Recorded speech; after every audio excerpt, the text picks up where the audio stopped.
Missed you guys at the scrimmage. I don't know where you guys were, but you guys didn't make it to scrimmage. Look at this young guy right here. Wow, give me some right there. We had a nice scrimmage right here at the Rats. 109 plays offensively, defensively, a little less than we did last time, and 29 special teams reps. Got a lot of good punt work throughout the scrimmage, which was good, which we usually had done, so it kind of helped in that punt competition that we had. So I think we'll talk more about that later, but a good day overall. So I was happy that our defense won the scrimmage. If no one's going to ask questions.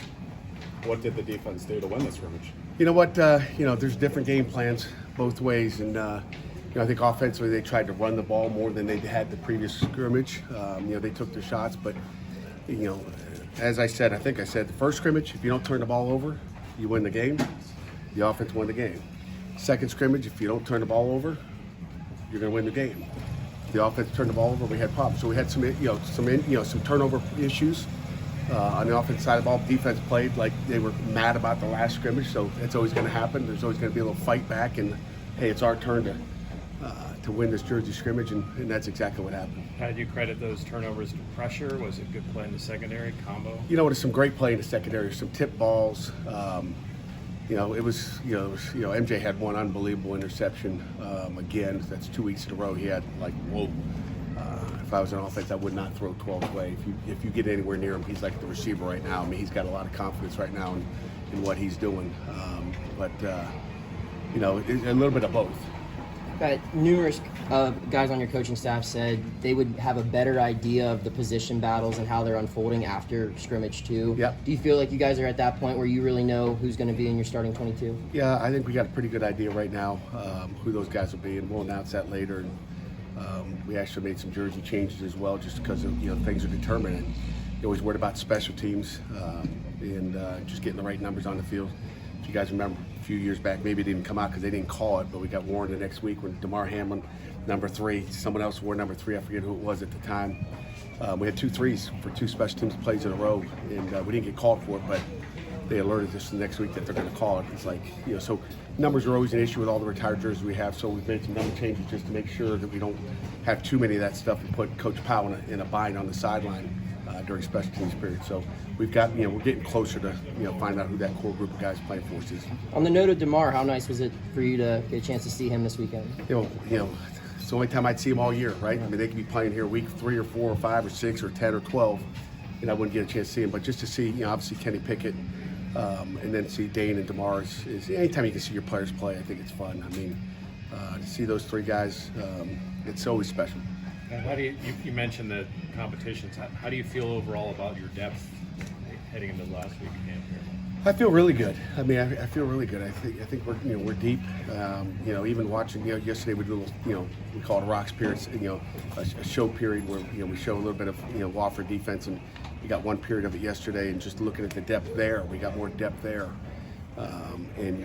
it's like Coach Signetti said, wow, this is a great, rock team here. Just like you're looking at the guys over there, like, holy cow, those are dudes that can make some plays, and they're going to help us, as we know. I mean, the key is how we practice every week. Can't go a lot of 1s-on-1s and 2s-on-2s, but we're going, to have a good scout look. Since Jerry's not here, I'll be the guy to ask it. How do you feel? Jerry? I don't know. How do you? Jerry's out. He's medical leave. I'm Jerry today. Okay. You are? Hi, Jerry. You're a lot younger than Jerry. How do you feel about your team's health heading into the final week of camp, and are there any season-ending injuries to know? There is one, but I'll note it later. How about that? But I hate when guys ask me injuries. I had 2 coaches come up from the athletic department the other day and asked how injuries were going, and I was like, shh, don't talk about it. Even so it's just other coaches when they come down to practice. I'm like, we've been good right now. Don't jinx us. And then what do you know? A couple periods later, we got jinxed. I'm like, shoot. So don't know. Don't talk about it. All right. Try to ignore it, right?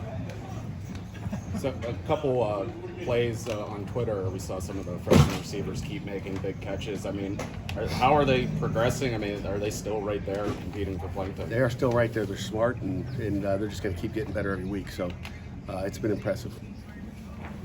How would you rate not only Phil but Christian and Nate in this past scrimmage? Was there any separation between Nate and Christian for that second spot now?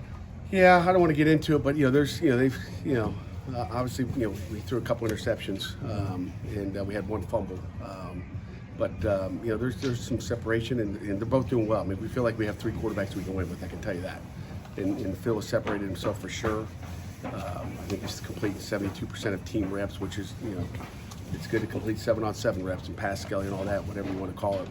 But Phil's done a nice job, and those other 2 will continue to compete. And that 72%, is that throughout all camp, or was That's that throughout all camp? Yeah. Had Derek Davis still continuing to take steps? He is. He is. He had a nice scrimmage the other day. He's a big back. He needs to hit it up in there. At times, he's looking for that touchdown and try to make big plays. But just get to 3 or 4 they're giving you. And again, I talked about turnovers in the scrimmage. It also came down to where the offense wanted to establish a run game. That's hard to do against our defense, and our defense continued to say, don't run it on us. And that's another reason. I think if the offense would have thrown it a little bit more, maybe they'd had a little bit more success. But their goal was not to throw it. They wanted to come out and run it. Who were the biggest reasons that guys couldn't run the ball, along the defensive line and linebackers? Structure number 1, and number 2, guys. The linebackers. It's all you need them all. If you got one guy, D tackle, linebacker, or safety doesn't fit in the right spot, you're gonna have a big run. So it's just discipline. Thank you very much. We got the point.